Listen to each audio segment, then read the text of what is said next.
নমস্কার বন্ধুরা, কেমন আছেন সবাই? নিশ্চয়ই ভীষণ ভালো আছেন। Welcome to my cooking channel মায়ের সহজ রান্নায় সবাইকে জানাই স্বাগত। আজকে যে রান্নাটা নিয়ে এসেছি সেই একটা শাকের রেসিপি। এটা আপনারা সবাই জানেন, মেথি শাক। মেথি শাকগুলোকে আমি ভালো করে ছাড়িয়ে নিয়ে গোড়া ফোড়াগুলো শুধু ডগাটা দিয়েছি, দিয়ে আমি এবারে ধুয়ে ভালো করে রেখে দিয়েছি জল ঝরিয়ে। এবার এটাকে কুচি কুচি করে আমি কেটে নেব। মেথি শাক একটু সবজি দিয়ে করলে ভালো লাগে। এখন শীতের সময় প্রচুর সবজি পাওয়া যায়, আপনারা আপনাদের পছন্দ মতো সবজি দেবেন। তবে আমি এখানে কুমড়ো, বেগুন আর অল্প একটু আলু নিয়েছি, আর বড়ি দিয়ে আমি এই শাকটা তৈরি করব। আমি আপনাদের দেখাচ্ছি রান্না করে। আমি কড়াইতে সর্ষের তেল দিয়ে দেবো।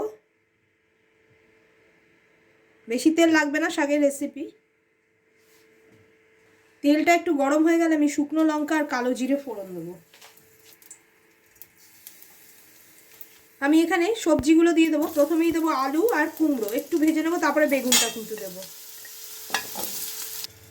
কুমড়ো আর আলুটাকে আমি একটু ঢেকে রেখে দিয়েছিলাম, এটাকে কিন্তু একটু সেদ্ধ করে নিতে হবে আমাদের। শাকের রেসিপি খুব একটা হলুদ লাগে না, আমি সেই জন্য সামান্য হলুদ দিচ্ছি। নুন আমি এখন সামান্যই দিচ্ছি। শাকটা কমে গেলে নুনটা কিন্তু বেশি হয়ে যাবে, সেই জন্য নুনটা একটু কমের দিকেই দেবেন শাকের রেসিপিতে। সামান্য একটু জল দিচ্ছি আমি আলু আর কুমড়োটা সেদ্ধ হওয়ার জন্য, কারণ বেগুন তো একদমই সফট হয়ে যাবে। এবারে আমি একটু ঢেকে রেখে দেবো।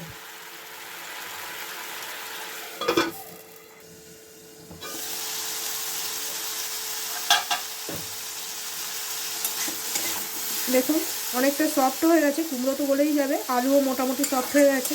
এইবার আমি বেগুনটাকেও দিয়ে দেবো। বেগুনটা দিয়ে অল্প একটু নাড়াচাড়া করে নেবো। বেগুন আমি লাস্টে দিলাম এই কারণেই, বেগুনে প্রচণ্ড তেল টানে, আর দ্বিতীয়ত বেগুন একদম সফট হয়ে যাবে প্রথমে দিলেই, ওই জন্য বেগুনটাকে লাস্টে দিয়ে আপনারা ভাজার চেষ্টা করবেন, তাতে তেলটাও কম লাগবে। আমি কিন্তু বড়িটা ড্রাই রোস্ট করেছি, কোনো তেলে ভাজিনি। বড়িটা আমি গুঁড়ো করে দিয়ে দেবো।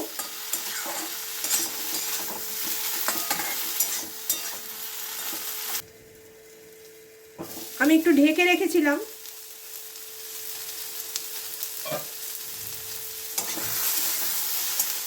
দেখুন বেগুনটাও কিন্তু ভাজা ভাজা হয়ে গেছে।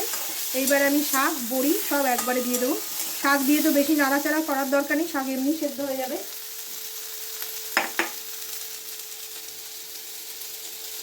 বড়িটা দেখুন আমি ড্রাই রোস্ট করে রেখে দিয়েছি, আমি কোনো রকমের তেল দিইনি। বড়িটা আমি এখনই দিয়ে দেবো। এবারে আমি শাকটা দিয়ে দেবো। আমি কিন্তু এক আঁটি থেকে হাফ কোয়ান্টিটি নিয়েছি, আমাদের অত লাগবে না, ওই জন্য আমি অল্প করে নিয়ে নিলাম, হাফ আঁটির মতো নিয়ে নিয়েছি।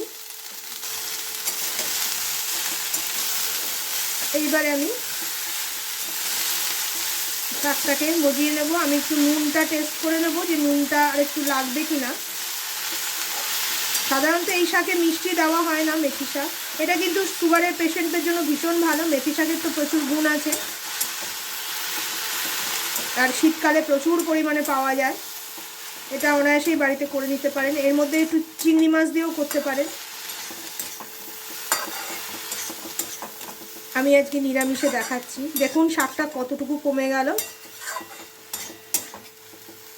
আমি একটু সামান্য নুন দেবো, সামান্য একদম।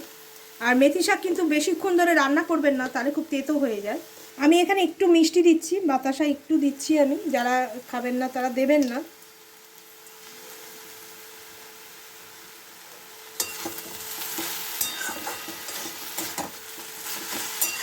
এবার একটু সবজিটার সঙ্গে মেথি শাকটা ভাজা ভাজা হয়ে যাবে, আর নুন মিষ্টির ব্যালেন্সটা ঠিকঠাক হয়ে যাবে, তাহলে আমি নামিয়ে দেবো। এখানে আর আমার জল ফল কিছু দেওয়ার দরকার নেই, একটু ঢেকে রেখে দেবো আমি।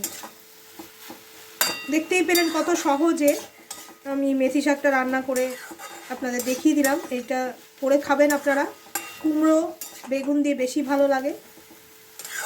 অন্যান্য সবজি দিয়েও করতে পারেন, যেমন গাজর, বিনস, ক্যাপসিকাম সবই দেওয়া যায় এর মধ্যে। আমি এবারে একটু ঢেকে রেখে দেবো কয়েক সেকেন্ডের জন্য। দেখুন শাকটা কিন্তু বেশি ভাজবেন না, তেতোও হয়ে যাবে আর শাকটা কিরকম শুকনো শুকনো হয়ে যাবে। আমার রান্নাটা কিন্তু একদম কমপ্লিট হয়ে গেছে দেখুন। আপনারা চাইলে সবজিগুলোকে একটু ঘেটেও দিতে পারেন এরকমভাবে।